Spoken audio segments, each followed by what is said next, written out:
നമസ്കാരം. പിണറായി വിജയന്റെ ഭരണത്തിൽ നമ്മുടെ കേരളം സമ്പൽ സമൃദ്ധിയിൽ ആറാടിക്കൊണ്ടിരിക്കുകയാണ്. ഇങ്ങനെ പറയണമെന്ന് വലിയ ആഗ്രഹമുണ്ട് കേട്ടോ, നടക്കില്ല.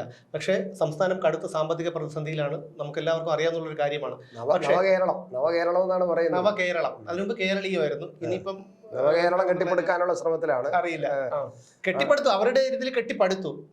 ജനങ്ങളുടെ കണ്ണില് അല്ല, ഈ പാവം ചെറുപ്പക്കാരുടെ മുതുകിലടിച്ചും തള്ളി ഇടിച്ചും ഒക്കെയാണ് നവകേരളം കെട്ടിപ്പടുക്കാൻ പോകുന്നത്. എന്ത് സംശയം എന്ന് വെച്ച് കഴിഞ്ഞാല് അത് പിന്നെ ഇവന്റെയൊക്കെ കുടുംബം, അതായത് ഈ തലമുറകൾ അനുഭവിക്കില്ലേ കേട്ടോ. ഈ കർമ്മഫലം എന്ന് പറഞ്ഞാൽ നമ്മൾ ഈശ്വര വിശ്വാസികളാണ്.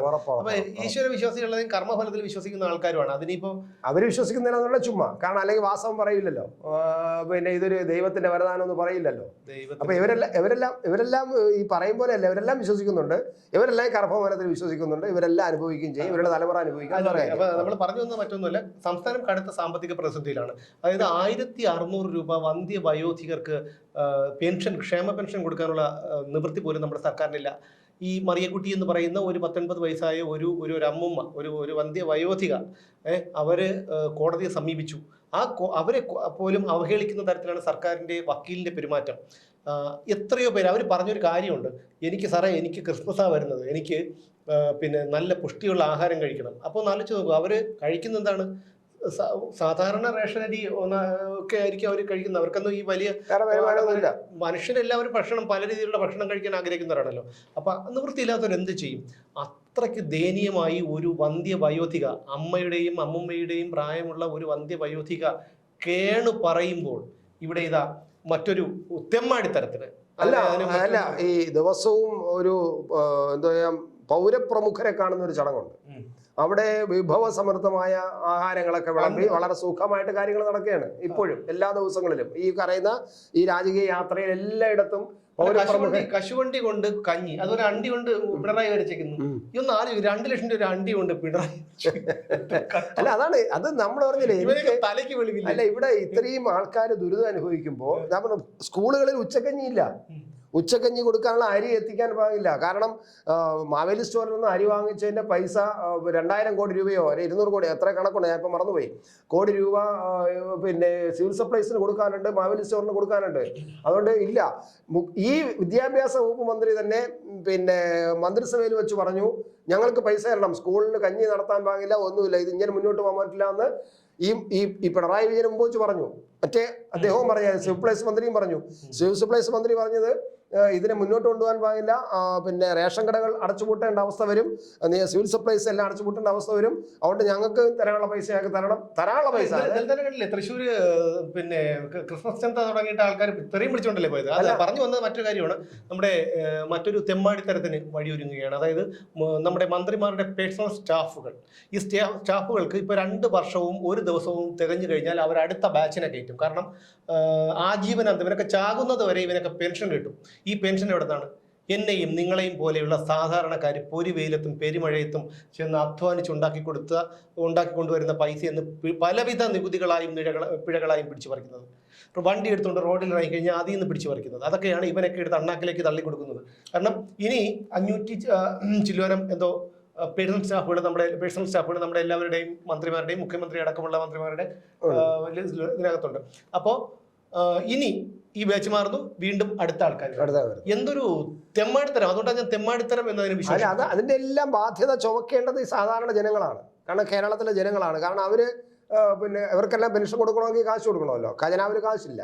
അപ്പൊ ആ കാശ് കൊടുക്കണമെങ്കിൽ നേരത്തെ പറഞ്ഞാൽ ആരുടെ തുകയാണ്? പോക്കറ്റിരിക്കുന്ന തുകയാണ്, നമ്മുടെ തുക.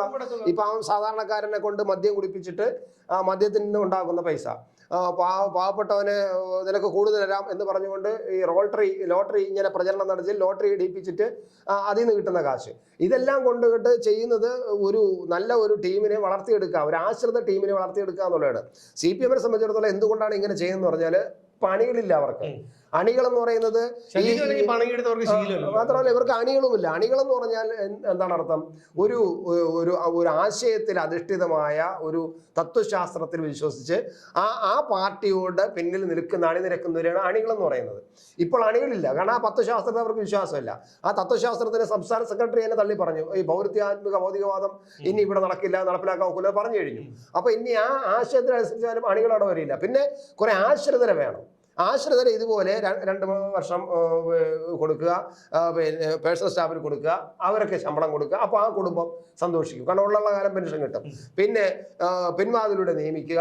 ഇങ്ങനെ ഏതെല്ലാം അവിഹിത മാർഗങ്ങളിൽ കൂടെ പാർട്ടിക്കാർക്ക് പണം കിട്ടാനുള്ള സൗകര്യം ഉണ്ടാക്കി കൊടുക്കുക. ഭരണത്തിന്റെ പച്ച കൊണ്ട് ജനങ്ങൾ വോട്ട് ചെയ്തതിന്റെ ഒരു ഫലമാണ് ഈ അനുഭവിക്കുന്നത്. ജനങ്ങൾ തന്നെ അനുഭവിക്കേണ്ടി വരുന്ന അവസ്ഥയാണ്. നമ്മുടെ ജനാധിപത്യത്തിന്റെ ക്രമം തന്നെ അട്ടിമറിക്കപ്പെടുകയും ചെയ്യുന്ന ഒരു രീതിയും കൂടിയാണ് ഈ പ്രവൃത്തി എന്ന് വേണമെങ്കിൽ പറയാതിരിക്കാൻ പറ്റില്ല. തീർച്ചയായിട്ടും അട്ടിമറിക്കപ്പെടുക തന്നെയാണ്. കാരണം ഈ ക്ഷേമ പെൻഷൻ കൊടുക്കാത്തിടത്താണ് ഇവനൊക്കെ പിടിച്ച് ജീവനന്ത പെൻഷൻ കൊടുക്കുന്നത്. അതായത് 1,60,40,000 രൂപ വരെയുള്ള ശമ്പളത്തിന് വിദ്യാഭ്യാസ യോഗ്യത മാനദണ്ഡമല്ല. CM രവീന്ദ്രൻ, മുഖ്യമന്ത്രിയുടെ പ്രൈവറ്റ് സെക്രട്ടറി, 10ാം ക്ലാസ് തന്നെയാണ്, തോറ്റ ആളാണ്. പക്ഷെ അതൊരു എല്ലാ മനുഷ്യർക്കും പഠിക്കാനുള്ള ഒരു സാഹചര്യം. ഈ സ്വപ്നയ്ക്ക് ചാറ്റ് ചെയ്തപ്പോഴും നമ്മൾ കണ്ടു അയാളെ ഇംഗ്ലീഷിന്റെ സ്റ്റാൻഡേർഡ് എത്രയാണെന്നും സ്പെല്ലിംഗ് പോലും പറഞ്ഞു. വടകരയിൽ പെട്ടിക്കട നടത്തിക്കൊണ്ടിരുന്ന ആളാണ് പറഞ്ഞു കേട്ടിട്ടുള്ളത്. അപ്പൊ അത്തരക്കാരാണ് നമ്മളെ ഭരിക്കുന്നത്. ഇത് എന്തിനാണ് നമ്മൾ നിന്നു കൊടുക്കുന്നത്? ഈ സാധാരണക്കാരായ നമ്മൾ എന്തിനാണ് നിന്നു കൊടുക്കുന്നത്? ഒരു ഹെലികോപ്റ്റർ വാടക എടുത്തിട്ടുണ്ട്. 80 ലക്ഷം രൂപയാണ് മാസം ഒരു ഹെലികോപ്റ്ററിന്റെ വാടക. ആരെ കെട്ടിയെടുക്കാൻ ഈ ഹെലികോപ്റ്റർ? അതായത് 3 മാസമായി ഇപ്പൊ ഹെലികോപ്റ്റർ എടുത്ത് വാടക കെട്ടിയിട്ട്. ഇത് 2 തവണയാണ് പറഞ്ഞത്. ഒന്ന് നക്സലൈറ്റിന്റെ നിരീക്ഷണത്തിന് വേണ്ടിയിട്ട് അട്ടപ്പാടിയിലേക്ക് വന്നു. അന്ന് പ്രതികൂല കാലാവസ്ഥ കാരണം അതിന് നിലത്തിറങ്ങാൻ കഴിഞ്ഞില്ല. രണ്ടാമത് ഇവിടെ എന്തൊരു മെഡിക്കൽ കൊണ്ടുപോയത്. എന്തിനാണ് ഈ ഒരു ഹെലികോപ്റ്റർ? നിങ്ങളൊന്ന് ആലോചിച്ച് നോക്കൂ. 80 ലക്ഷം രൂപ. ഈ 80 ലക്ഷം രൂപ പിന്നെ അവരുടെ ഈ സ്റ്റാഫുകളുടെ ബാറ്റ കാര്യങ്ങളുണ്ട്. അപ്പൊ ഈ 80 ലക്ഷം വെച്ച് കൂട്ടിയാൽ പോലും 1,600 രൂപ വെച്ച് എത്ര പേർക്ക് പെൻഷൻ കൊടുക്കാൻ കഴിയും? എത്ര പേർക്ക് വിധവാ പെൻഷൻ കൊടുക്കാൻ പറ്റും? വിധവാ പെൻഷൻ മുടങ്ങി കിടക്കുകയാണ്. എത്ര പേർക്ക് ക്ഷേമ പെൻഷൻ കൊടുക്കാൻ പറ്റും? കള്ളുചെത്തി തൊഴിലാളികൾക്ക് ക്ഷേമനിധി കൊടുക്കുന്നില്ല, പിന്നെ തയ്യൽ തൊഴിലാളികൾക്ക് കൊടുക്കുന്നില്ല, നിർമ്മാണ തൊഴിലാളികൾക്ക് കൊടുക്കുന്നില്ല, ഒന്നും കൊടുക്കുന്നില്ല. നിർമ്മാണ തൊഴിലാളികളുടെ ക്ഷേമനിധിയിൽ ഇപ്പൊ 100 കോടി അങ്ങോട്ട് എടുക്കാൻ പോവുകയാണ് സർക്കാർ. ഈ ക്ഷേമനിധികൾ പാവങ്ങൾ തൊഴിലാളികൾ കൊടുത്ത കാശ് എടുത്ത് വെച്ചിട്ടാണ് ക്ഷേമനിധിയിൽ പണം ഉണ്ടാക്കുന്നത്. അവിടെ കുറെ പാർട്ടിക്കാരെ കൊണ്ടിരുത്തിയിട്ട് അവർക്ക് കൃത്യമായിട്ട് അവർക്ക് വലിയ ജോലിയൊന്നുമില്ല. കാരണം അവര് പെൻഷൻ കൊടുക്കുന്നില്ല, അവര് പിന്നെ ചികിത്സാ ചെലവൊന്നും കൊടുക്കുന്നില്ല. എന്നാലേ ഈ പ്രവർത്തനം ഉണ്ടാവുള്ളൂ, ഈ പേപ്പർ പ്രവർത്തനം, ഓഫീസ് പ്രവർത്തനം ഉണ്ടാവുള്ളൂ. അപ്പോൾ ഓഫീസ് ചുമ്മാ ഇരുന്നുകൊണ്ട് ശമ്പളം വാങ്ങിച്ചുകൊണ്ടിരിക്കുകയാണ് ഒരു വിഭാഗം പാർട്ടി പ്രവർത്തകരെ.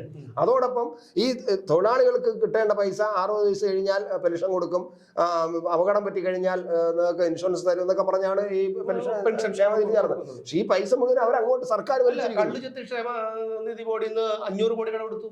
എന്റെ അച്ഛനൊരു നിർമ്മാണ തൊഴിലാളിയായിരുന്നു. അപ്പൊ അദ്ദേഹത്തിന് ജോലി ചെയ്യാൻ വയ്യ, അച്ഛൻ വീട്ടിൽ തന്നെയുണ്ട്. പക്ഷെ ഇപ്പൊ ഒരാഴ്ച മുമ്പ് ഞാൻ വാർത്ത കണ്ടു 100 കോടി എടുക്കാൻ പോകുന്നു. അവർക്ക് പൈസ കിട്ടുന്നില്ല. ആ മനുഷ്യനൊക്കെ പൊരി വെയിലത്ത് കിടന്ന് കഷ്ടപ്പെട്ട് എല്ല് വെള്ളമാക്കി കഷ്ടപ്പെട്ട് ആ വിയർപ്പാണ് ഇവന്മാർ ഊറ്റി നക്കുന്നത്. അതുപോലുള്ള എത്രയോ പാവങ്ങളുടെ ചാരമൊക്കെ ക്ഷേമനിധി ബോർഡുകൾ മുഴുവനും ഇന്നാണ് മറ്റേ ഈ ഫോൾഡ് എന്തൊക്കെയോ വന്നത്. പണ്ട് ചാരമായിരുന്നു. ഈ ചാരം ഇട്ട് ഇതിന്റെയൊക്കെ 2-3 നിലയുടെ മുകളിലൊക്കെ കയറി നിന്നിട്ട് ജോലി ചെയ്യുന്നത് എനിക്കിപ്പോഴും ഓർമ്മയുണ്ട്. അവര് ആ കിടന്ന് കഷ്ടപ്പെട്ട് പൊരി വെയിലത്ത് കിടന്ന് കഷ്ടപ്പെട്ട പൈസ കൊണ്ടുവന്ന് നിസ്സാര പൈസ അടച്ച് വയസ്സാകുമ്പോൾ കിട്ടുമെന്ന് വെച്ചിട്ട് ക്ഷേമനിധി പെൻഷൻ കൊടുക്കുന്നില്ല, അല്ലെങ്കിൽ വിധവാ പെൻഷൻ കൊടുക്കുന്നില്ല എന്ന് പറയാൻ നിങ്ങൾക്കെന്ത്? കാരണം ഞങ്ങളല്ലേ 1,600 ആക്കി എന്നാണ് പറയുന്നത്. ഈ 1,600 ആക്കി എന്ന് പറയുന്നത് എവിടെ നിന്ന് കൊണ്ടുവന്നു, ആര് കൊണ്ടുവന്നു? അന്നാണെങ്കിൽ വെറും 600 കിടന്ന്. ഇന്നും മുഖ്യമന്ത്രി പത്രസമ്മേളനത്തിൽ ആരാ കൊണ്ടുവന്നത്? അതാണ് പറഞ്ഞത്. വിവരദോഷിയാണ് ഇയാള്, വിവരദോഷി. അന്നത്തെ അരിയുടെ വിലയാണ് ഇന്നത്തെ അരിയുടെ വില, അന്നത്തെ പെട്രോളിന്റെ വിലയാണ് ഇന്നത്തെ. അതെ, അതാണ് ഞാൻ പറയാൻ പോയത്. മാധ്യമ പ്രവർത്തകരോട് ചോദിച്ചു, നിങ്ങൾക്കറിയാമോ എത്ര രൂപയായിരുന്നു? വിവരദോഷി. ഇപ്പൊ വെറും 1,600 ഞാൻ കൊടുക്കുന്നില്ലേ എന്നാണ് പറയുന്നത്. അന്ന് 600 രൂപ ആയിരുന്ന സമയത്ത് നമ്മൾ ഇപ്പൊ സുമേഷ് പറഞ്ഞ പോലെ അന്ന് പെട്രോളിന് 25 രൂപ 22 രൂപ വിലയേ ഉള്ളൂ. അരിക്കും അതുപോലെ പെട്രോളിന് 10-30 രൂപ ഉണ്ടായിരുന്നു. അന്ന് 10-22 രൂപ അരിക്ക് വിലയുള്ളായിരുന്നു. ഇപ്പം അരിക്ക് 50 രൂപ കൊടുക്കണം. അപ്പോൾ അതനുസരിച്ചിട്ട് 1,600 കൊടുത്ത് എന്തോ വലിയ കാര്യമാണ് എന്നാണ് പറയുന്നത്. എന്നാൽ ശമ്പളം കൊടുത്തു. അതായത് പിന്നെ 2006 മുതൽ ഉള്ള ഈ ശമ്പള പരിഷ്കരണം അനുസരിച്ചിട്ട് ഓരോ സർക്കാർ ജീവനക്കാർക്കും ശമ്പളം കൂട്ടി കൊടുത്തു. അതിന് ന്യായീകരിക്കാൻ എന്താണ് ഇവർ പറയാൻ പോകുന്നത്? അതിന് പറയുന്നത് അത് അന്നത്തെ പോലെയല്ലോ ചെലവ്, ഇപ്പൊ കൂടിയില്ലേ, അപ്പൊ കൂടുതൽ കൊടുക്കണ്ടേന്ന് പറയും. എന്നാ പിന്നെ പെൻഷൻ കൂട്ടിയത് അതുകൊണ്ടാണല്ലോ. ഞാൻ എന്തുകൊണ്ടാണ് ഞാനൊക്കെ ഇതുപോലെ ഭാഷ ഉപയോഗിക്കുന്നതും ഇതുപോലെ രോഷം കൊള്ളുന്നു അറിയുമ്പോൾ ഞാൻ പറഞ്ഞല്ലോ, എൻ്റെ അച്ഛനൊരു നിർമ്മാണ തൊഴിലാളിയാണ്. ജീവിതത്തിന്റെ നല്ലൊരു ഭാഗം അവര് ഈ ഒരു നിർമ്മാണ മേഖലയിൽ ജോലി ചെയ്ത ആൾക്കാരാണ്. എത്രയോ കെട്ടിടത്തിന്റെ മുകളിൽ നിന്നിട്ടൊക്കെ ജോലി ചെയ്ത് ഈ ചാരമൊക്കെ ഇട്ടിട്ട് ജോലി ചെയ്യുന്നതൊക്കെ എനിക്കിപ്പോഴും ഓർമ്മയുണ്ട്. അന്ന് വരുന്ന രാവിലെ ജോലിക്ക് പോയി കഴിഞ്ഞാൽ വൈകുന്നേരം വരണം. അതൊക്കെ കൊണ്ടാണ് നമ്മളെ പഠിപ്പിച്ചതും നമ്മളെ ഈ നിലയിലൊക്കെ ഇത്രയെങ്കിലും നമ്മൾ ആയിരിക്കാൻ കാരണം ആ ജോലി ചെയ്തിട്ടാണ്. അന്ന് ഈ തവണ അവരുടെയൊക്കെ ശമ്പളത്തിൽ നിന്ന് മാസം തോറും ക്ഷേമനിധി ബോർഡിലോട്ട് പൈസ ഞാൻ തന്നെ എത്രയോ തവണ കൊണ്ടുപോയി അടച്ചിട്ടുണ്ട്. ആ പാവത്തിന് ഇപ്പൊ പൈസ കിട്ടുന്നില്ല. അതുപോലെ എത്രയോ പേര് അച്ഛന് ജോലിക്ക് പോകാൻ വയ്യപ്പോ വീട്ടിൽ തന്നെയാണ് വീട്ടിൽ തന്നെയാണ് ഒന്നും പോകുന്നില്ല. അപ്പൊ അതുപോലെ എത്രയോ പേര്. പക്ഷെ ബാക്കി കാര്യങ്ങളെല്ലാം നടക്കുന്നു. ഇതുകൊണ്ടാണ് ഇവരെയൊക്കെ മുഖത്ത് നോക്കി തന്താക്കി വിളിക്കാൻ തോന്നുന്നത്. നിങ്ങൾക്ക് എന്തുകൊണ്ടാണ് നമ്മൾ ചിന്തിക്കുന്നത്? ജനങ്ങളുടെ പക്ഷത്ത് നിന്നിട്ടാണ്, സാധാരണക്കാരന്റെ പക്ഷത്ത് നിന്നാണ്. നമുക്ക് ഇവന്റെ ഒന്നും ഒരൗദാര്യം വേണ്ട. പക്ഷേ ഇത് ഒരുത്തന്റെ തന്തയുടെ വകയല്ല കേരളം എന്ന് പറഞ്ഞു കഴിഞ്ഞാൽ അത് അർഹതപ്പെട്ടത് കിട്ടിയേ പറ്റൂ. ഇനി എത്ര കൂടിപ്പോയി കഴിഞ്ഞാൽ തല്ലിക്കൊല്ലും. അതല്ലെങ്കിൽ പിന്നെ കള്ളക്കേസി കൊടുക്കും. ഇതിനു മുമ്പ് കള്ളക്കേസി കൊടുക്കിയിട്ടുണ്ടല്ലോ. അതൊന്നും കൊണ്ട് ഭയപ്പെടുത്താന്ന് വിചാരിക്കണ്ട. SP പ്രദീപ് പോയി, അതിനുശേഷം എത്രയോ പേര് വന്നു. ഷാജൻ സ്കറിയുണ്ട്, കിരൺ നന്ദകുമാറുണ്ട്, ഇവിടെ ഞങ്ങളെ പോലുള്ള എത്രയോ ആൾക്കാരുണ്ട്. ഒരാൾ പോയാൽ 100 പേര് വരും. ജനങ്ങൾക്ക് ഇതെല്ലാം ചിന്തിക്കാനുള്ള കഴിവുണ്ട്. ഇതേപോലെ തെമ്മാടിത്തരം നവകേരള സദസ് എന്ന് പറഞ്ഞുകൊണ്ട് ഒരു ശവമഞ്ചം എടുത്തുകൊണ്ട് മഞ്ചേശ്വരം മുതൽ തിരുവനന്തപുരം വരെ ഇതേപോലെ സർക്കിട്ട് അടിച്ച് പാവങ്ങളെ നടു റോഡിലിട്ട് അടിച്ച് ശരിയാക്കുന്നതല്ല നവകേരളം. എത്രയെന്ന് പറഞ്ഞാൽ മനുഷ്യൻ ക്ഷമിക്കുന്നത്? ഈ പാവങ്ങൾ എത്രയോ പാവങ്ങളുടെ കണ്ണീര് കാണണം. എത്ര പാവങ്ങളുടെ കണ്ണീര് കാണണം. ഇവന്റെയൊക്കെ വീട്ടിലോ ഇവന്റെയൊക്കെ പാർട്ടി ഓഫീസിലോ നമ്മൾ ആരെങ്കിലും ചെന്നോ കിടക്കാനായിട്ട്? അല്ലെങ്കിൽ ഭിക്ഷ ചോദിച്ചുകൊണ്ട്? ജോലി ചെയ്യുന്നവനെ, അധ്വാനിച്ച് ജീവിക്കുന്നവനെ നാശിപ്പിച്ച് കളയില്ലേ ഇവനൊക്കെ? എത്ര ജീവനുകളാണ് ഇവനൊക്കെ കാരണം പൊലിഞ്ഞത്? നിങ്ങൾക്കറിയാമോ? തയ്യൽ തൊഴിലാളികൾ ഇന്നാണ് മോട്ടർ വന്നത്. പണ്ട് ചവിട്ടായിരുന്നു. ഇവരൊക്കെ ചവിട്ടി ക്ഷയം പിടിച്ച ആൾക്കാർ ഇന്ന് ഈ പറയുന്ന ക്ഷേമനിധി 1600 രൂപയ്ക്ക് വേണ്ടിയിട്ട് ചെന്നിട്ട് കിട്ടുന്നില്ല. കള്ള് ചെത്ത് തൊഴിലാളികൾ ഈ പിടിച്ചാ പിടി പറ്റാത്ത പരയുടെ തെങ്ങിന്റെ മുകളിൽ കയറി നിന്ന് അവര് ഉണ്ടാക്കിക്കൊണ്ട് വന്നതാണ് ഇതൊക്കെ. എൻ്റെ അച്ഛനെ പോലുള്ള എത്രയോ പേരുണ്ട് ഇവിടെ. ഈ നാറികൾക്ക് മനുഷ്യത്വം എന്ന് പറയുന്നത് ഇവരൊക്കെ ഉണ്ടോ? കിയ കാർണികളോ എന്തോ ഇമോഷണൽ ആവണ്ട. ഒരുപാട് ഇമോഷണൽ അല്ല, പറഞ്ഞു പോകും. നമ്മളൊരു വലിയ പറഞ്ഞു പോകും. ഹെലികോപ്റ്റർ നവകേരള സർക്കിട്ട് ഈ നിൽക്കണ 2 സ്റ്റെപ്പ് താഴോട്ടിറങ്ങാൻ വേണ്ടി ബസ്, ഇത് ലിഫ്റ്റ്. നിങ്ങളൊന്ന് ചിന്തിച്ചു നോക്ക്, എങ്ങനെ പറയാതിരിക്കും?